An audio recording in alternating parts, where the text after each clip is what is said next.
Hey guys, Sparky Marky here, and here I am today with Psych, and today we're going to be doing our top 5 Batman villains. How are you then, Shane? You alright, buddy? Yeah, I can't complain. It's a bit cold, but nothing I can do about that. Yeah, you know what the I think it's autumn's the like, freeze always bit. gets cold. It's like, that's the family of England. It's like either hot or cold, it's never in between, so. Yeah, Gotham can have Mr. Freeze back. Yeah, totally, man. Get back to them, it's all good. Ignore us today, we're quite tired. It is, we're recording this at like 10 past 1 in the morning, so if we sing a bit tired, I might be yawning a few times. Not because we're just tired, so for you guys know. Cool. And do you want to start off, Shane? Yeah, I can do. As you guys can probably imagine, there's a truckload of Batman villains, so this was actually pretty hard. The ones I've actually got on here are just from what I remember of Batman and my personal opinion of basically why they should be in my top five. So at number five, we have Clayface. Oh, good choice, man. Good choice. And why Clayface? Why? He morphs. He has a morphing ability. He can basically get away from any kind of detection. He can morph into anything. So he can go rob a bank, turn into a chair. That's literally why. Yeah, completely, man. It's literally just his stealth ability. Although Batman could probably have some kind of gadget to detect the clay fragments within whatever molecules he's got. Then again, it's Batman. Batman can find anything, and like Batman will probably find a needle in a haystack. So you know he's like with his detective skills and everything else. So what's your number five? The Riddler. The Riddler I like as a character because he's one of those characters that I feel like is one of the only people that can actually outsmart Batman. But because he's so arrogant and because he wants Batman to solve his riddles and his crimes, that's why I think Batman will always win. But if actually Edward Nygma the Riddler actually uses his proper skills properly, then I reckon he might be able to actually beat Batman at his own game. Yeah, I was thinking about putting Riddler in there, but I thought there's not really that much he does actually do other than set puzzles. Yeah, But yeah, no. which I think is quite cool because you know it's kind of like a different kind of bad guy rather than just being like people trying to kill Batman. It's just like I want to test Batman's brain, you know. Yeah. Okay, I guess we're on to number four. Do you want to kick this one off? Yeah. Oh, yeah, cool, man. Number 4, it would be Two-Face. Because I like Two-Face is because in the original Batman animated series back in the 90s, I liked the whole way of how they turned Harvey Dent into Two-Face and also the Dark Knight, how they did it with the oil and then like how it was like in the Batman cartoon, it was like went to a psychiatrist and he was like getting through to the dark and then he just turned into Two-Face. I think it's a really cool character and how a coin is what he can decide on if someone who would like live and die. I think that's a really clever idea. It's kind of like the whole thing where it's like Dr. Jekyll, Mr. Hyde, but it's actually as a character himself. You know what I mean? Yeah. I was thinking about putting him in there, but I guess he's on too many top whatever lists of Batman films. Yeah, because you think My about it number as well. Sorry to interrupt, mate, but if you think about it, as well, at the end of the coin, it's like Jekyll is like the side that isn't Sky, and the side that is Sky will be like the Hyde. So it's kind of like how I thought it was really clever how they were able to incorporate that. You'll go, mate. Sorry, dude. Number four for the Psych Review at this time, Harley Quinn from the Good Arkham choice, games. man. Good choice. Just because she was a psychologist or and whatnot, and she turned psychopath. She's absolutely main reason is her loyalty Yeah, as man. a villain slash sidekick psychopath, and all those little toys she has. So it's just crazy, go nuts. I mean, she's so whimsical, and you wouldn't think that she'd be able to damage anything or hurt anyone, and then she just completely flips, and she's like, ah! Yeah, that's my number four. That's the reason. My number 3 would be Harley Quinn. Basically, would be the same as you. Also, I loved her character and how she's a character that was never created for the comics. Was actually created for the TV show, and how she became so popular that she put into her own comics. And also like the fact how she's so loyal to the Joker. I think it's quite sweet. And also her voice actor as well. No one can beat Tara Strong. You know, Tara Strong's awesome. So that's pretty much mine. Your number 3? Well, this was a mashup of, it was either Harley Quinn or the one I've got here. I wasn't sure which one to do, but I thought I'd go for number 3, Scarecrow. Good choice, man. Good choice. Because I mean, in the Batman films, the latest ones, he makes the fear poison out of the flower that Bruce Wayne has to get from the first film. But he's smart enough to make a toxin that actually induces fear into whatever enemy he has in front of him, which effectively renders them useless to fight him. Yeah, totally, man. That's why, because he's used his smarts to sort of like Spider-Man and with fear vapor, basically. That would be my number 3. Cool, man. My number 2 would have to be Bane. I think Bane's my number 2 because A, he's a man who broke the man's bat's back. Who else can say they broke the bat? And also like the fact that he's, unlike all the other villains, like they're quite clever, they're quite kind of scrawny. At least with like Bane, he's quite brutal. He's like a Mexican wrestler, and I kind of like the fact that they were able to bring in a different character, like a different type of villain to the Batman universe, rather than it just kind of being the same old, if you know what I mean. Yep.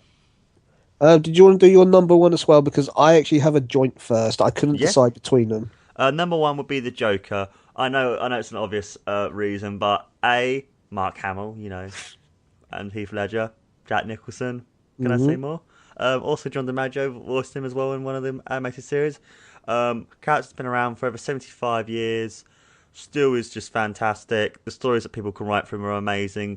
Also, how he's able to turn Harley Quinn into a crazy person. Also, his stories that he said, like how I got these scars, and just a Joker in general. You can't. What else? These are clownpins of crime. What else can we say about the Joker that hasn't already been said? I think that's one of the reasons why. Because Joker is so obvious. It's like, after all, it's like, what else can you say about him? He's so good. He is Batman's yin or yang to the other one's yin. Which one would be the Joker? Yin or yang, or does it depend? I can't remember. They're basically the Batman. He's like, the polar opposite to Batman. And I think, like, as the Killing Joke said, as they said in the Killing Joke, they both need each other. And as Batman said in one of the cartoon episodes, there's no more punchline because there's no more bats, And that's why they work so well together. And I think that's why Joker's such a great villain and why he's so well loved and well remembered. Is that because they work so well together? Your number 2 and number 1? Okay, right. Again, my joint first. Joker's in there. Mm-hmm. This would be Joker from the Arkham series and the Dark Knight. I mean, don't get me wrong, the animated version was actually really good, especially one of the earlier episodes where he's seen in Jingle Bells, Batman smells, and flies out on the Christmas tree. But yeah, he's just plain crazy.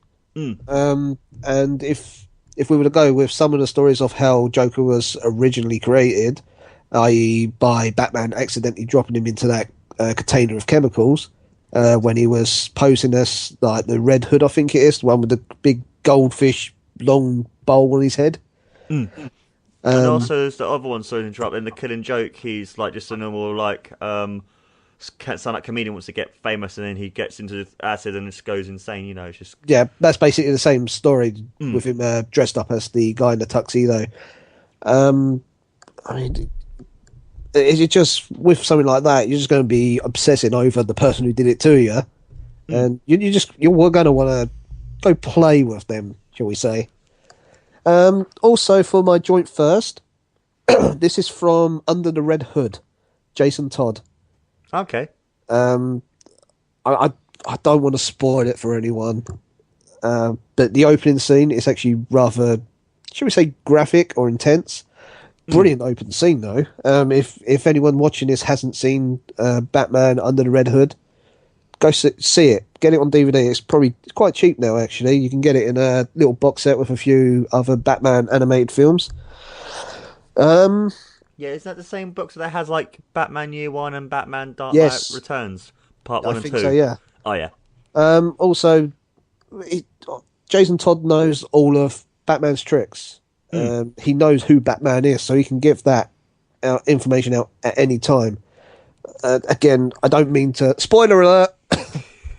Yeah, that's right, I said it. He sort of like takes over Gotham as... from the mob and everything, as sort of like the kingpin of crime. It is simply... He learnt the skills from Batman. He knows Batman. He knows Batman's play.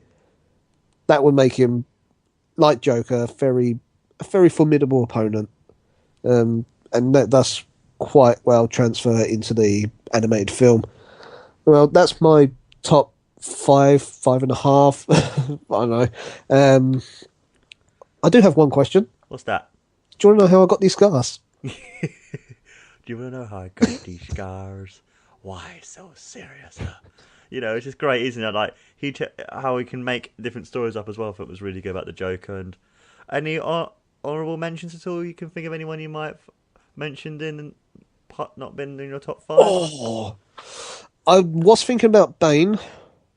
I mean, he is actually down as being a genius, just with loads of steroids. Yeah, yeah. He's basically like a cross between Albert Einstein and, I guess, Arnold Schwarzenegger. Yeah, Arnold Schwarzenegger. Yeah, basically, yeah. Like we mentioned earlier at the beginning of the video, where it's cold. I mentioned Mr. Freeze, just because again he's a scientist and he manages to make something that freezes stuff.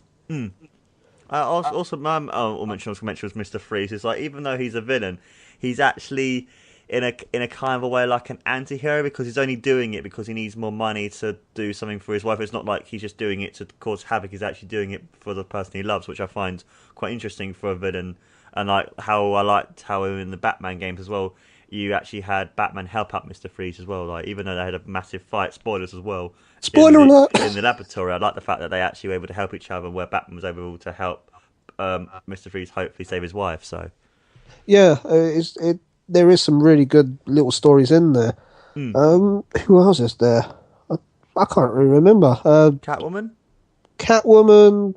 She's a 50-50 character now, isn't she? Yeah. Poison Ivy? She's Poison Ivy, depending on what origin story you go with. If you're going with, what's it, Batman Forever, was it? No, Batman and Robin. Batman and Robin was such a bad I can't movie. remember. So bad. So bad. Yeah, the Bane they had in there was just like...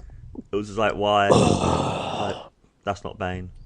Bane's supposed to be this intelligent man who can talk like this. Talk like Sean Connery. You know, talk like a cross between an Australian and Sean Connery. You know, it's perfect. Is Sean It's Connery like- Australian? I feel like I just insulted Sean Connery. Sean Connery. No, Australian. Scottish. Yeah, alright. But it's like the real Banes. Where are they? Where's Other the than trigger? Where are We'll do they? it next time, We're on the actually. drugs. Wait till next time when we decide on who's our favourite Batman. Oh, Top 5 favourite Batman. That'd be quite top interesting. 5 Batman. For another That episode. could be interesting. There's been quite a lot. When we mean by Batman, with the next hopefully in the next episode or so, is we're basically going to look at the actors who play Batman, which would be the voice actors as well, like Kevin Conroy and like Christian Bale, Michael Keaton, Adam West. Because some people like Adam West as Val Kilmer, George Clooney, you know, the usual stuff. Yeah. Bat nipples. Yeah. Bad nipples. I think wasn't one of the people who voiced Joe in The Last of Us also the voice of Batman in one of the animated movies? Or am I thinking of someone else? No, in Arkham Origins. Can you remember? Yeah, I didn't really play much Arkham Origins. You excited for Arkham Knight though? Maybe. It depends, because I've only got a Wii U at the moment, so it depends if they release it on that. Oh yeah. Yeah. Did you get Arkham City kind of going off topic for the Wii U at all? That's supposed to be quite interesting. I'm looking into it. I'm a bit busy playing Mario Kart. That's cool. Awesome, dude. Yeah. So yeah, I believe we're pretty much ready to wrap this up. Totally, man. I would just like to say, if anyone's watching this and they want us to basically give a list of any other franchises, villains or heroes or just anything really, let us know and we'll see what we can do for you. Yeah, totally, man. Like we can do anything. We can do top 5 Pokemon if you wanted to, or top 5, I don't know, magic cards or whatever. You know, you tell us what you want us to have, and we'll do it for you guys. So, and that's Sparky Marky. And Psych 1 from the Psych Review. Cheers, guys. Take care, and And we'll see you next see you time. soon. Bye. See you soon. Bye. See you soon.